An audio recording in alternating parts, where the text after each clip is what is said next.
কোন কিতাব আপনি কয়জন পাবেন, কয়জনকে পাবেন যে আগাগোড়া মুখস্থ করে রেখেছে, যে কয়জনকে পাবেন কি? কিন্তু যদি আপনি কোরআনের দিকে তাকান, এখানেও থাকতে পারে।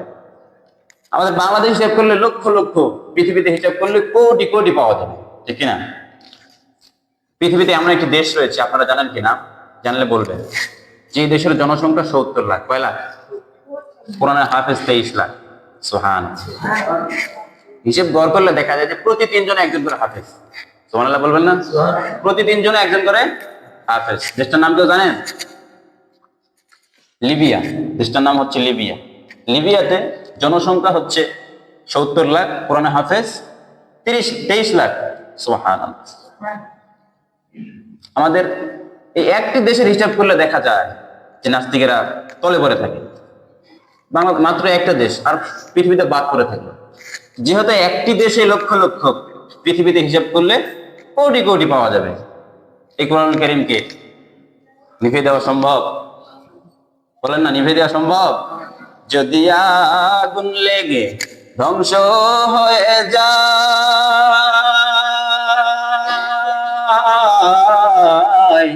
ধ্বংস হয়ে যায়, যদি আগুন লেগে যায়, পুড়ে যায় পৃথিবীর সব বইয়ের দোকান, বিশ্ব থেকে হারাবে না পবিত্র কোরআন, বিশ্ব থেকে হারাবে না পবিত্র কোরআন, ঠিক কিনা?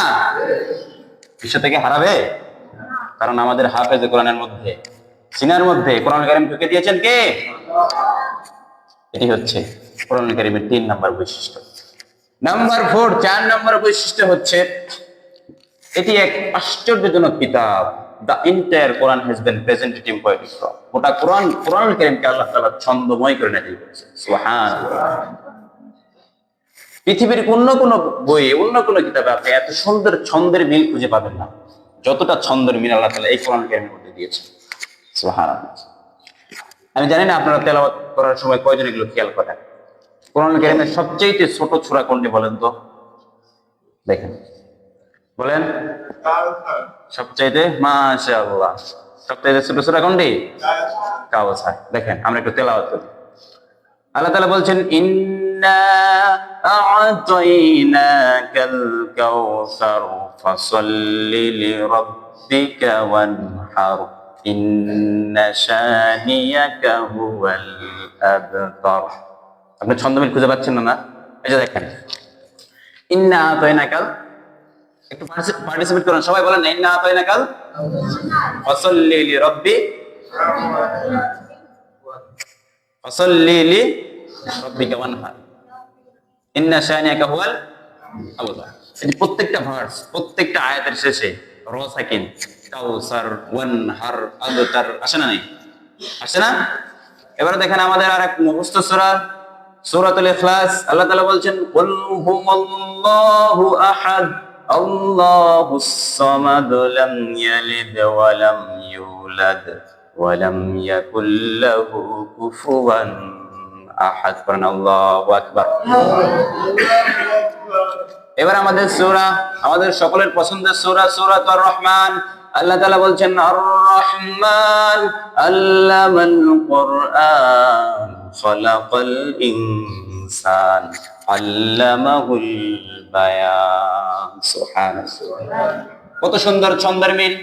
আপনি অন্য পৃথিবীর অন্য কোন বইয়ে, অন্য কোন কিতাবে এত সুন্দর ছন্দের মিল পাবেন না, যতটা ছন্দের মিল আল্লাহ তাআলা এই কোরআন কারীমের মধ্যে দিয়েছেন। আপনি অন্য কোন পৃথিবীর অন্য কোন বই, অন্য কোন কিতাবে এত সুন্দর ছন্দের মিল নেই, যতটা ছন্দের মিল আল্লাহ তাআলা পুরো কোরআন কারীমকে ছন্দময় করে বানিয়েছেন। সুবহানাল্লাহ।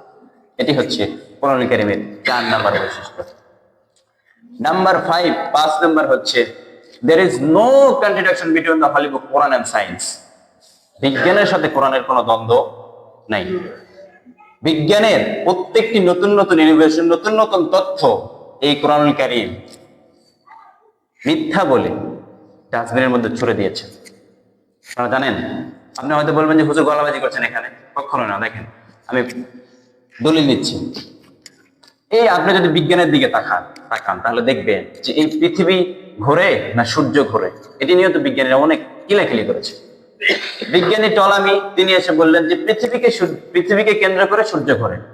এরপরের বিজ্ঞানী নিকোলাস কোপারনিকাস তিনি এসে বললেন যে এ আগে যা বলে গেছে সব ভুল বলে গেছে, আসলে পৃথিবীও ঘোরে, সূর্য ঘোরে, আপনি ঘোরে, আমি সবই ঘোরে। দেখেন, আর এরা হলো গবেষণা করতে করতে মাথার ঘাম পায়ে ফেলে গবেষণা করতে করতে জানছেন। আর আল্লাহ রাব্বুল আলামিন এই কোরআন কারীমের মধ্যে আরো দেড় হাজার বছর আগে জানিয়ে দিয়েছে। সুবহানাল্লাহ পড়বেন না? আল্লাহ তাআলা কোরআন বিজ্ঞানময় সূরা সূরা ইয়াসিনের মধ্যে আল্লাহ তাআলা বলছেন যে কুল্লুম ফি ফালাকি ইয়াসবাহুন, সকল কিছু তার আপন কক্ষপথে ঘুরছে। সুবহানাল্লাহ। তাহলে কোরআন আগে না বিজ্ঞান আগে বলেন তো? কোরআন আগে না বিজ্ঞান আগে? সকলে একটু বলেন, কোরআন আগে না বিজ্ঞান আগে? কয়টার যুক্তি দিব বলেন? এই যে পৃথিবীর সাইজটা কেমন, এটা নিয়েও বিজ্ঞানীরা অনেক কিলাকিলি করেছে। আদিম যুগের বিজ্ঞানীরা বলছে পৃথিবী হচ্ছে চ্যাপ্টা বা সমতল। এর পরের জেনারেশনের বিজ্ঞানীরা বলছে যে পৃথিবী চ্যাপ্টা বা সমতল নয়, পৃথিবী হচ্ছে গোল। আর স্যাটেলাইটের যুগে আসে বিজ্ঞানীরা বলছেন যে পৃথিবী গোল নয়, পৃথিবী হচ্ছে ডিম্বাকৃতি। আপনারা কোনটা বলেন? কি পৃথিবী কি? পৃথিবী হচ্ছে ডিম্বাকৃতি। ডিম হাতে নিয়ে দেখবেন, ডিম কিন্তু গোল না, ডিম হচ্ছে ডিম্বাকৃতির মতনই। ডিম হচ্ছে ডিম্বাকৃতির মতন। আল্লাহ তাআলা কোরআন কারীমের মধ্যে এটা বলেছেন যে ওয়াল আরদু বা'দা যালিকা দাহাহা। দাহাহা শব্দের আরবিক ডিকশনারি খুলে দেখবেন যে দাহাহা শব্দের অর্থ হচ্ছে উট পাখির ডিমকে দাহাহা বলা হয়। আল্লাহ তাআলা বলছেন যে এই পৃথিবীটাকে আমি উট পাখির ডিমের মতো ডিম্বাকৃতির করে বানিয়েছি। সুবহানাল্লাহ। তাহলে বিজ্ঞান আগে না কোরআন আগে? যারা বলেন না বিজ্ঞান আগে না কোরআন আগে? আপনার ছেলে, আপনার সন্তান বিজ্ঞান পড়তে পড়তে কোরআন পড়ার সময় তার হয় না, এ কেমন জীবন আপনাদের কাছে?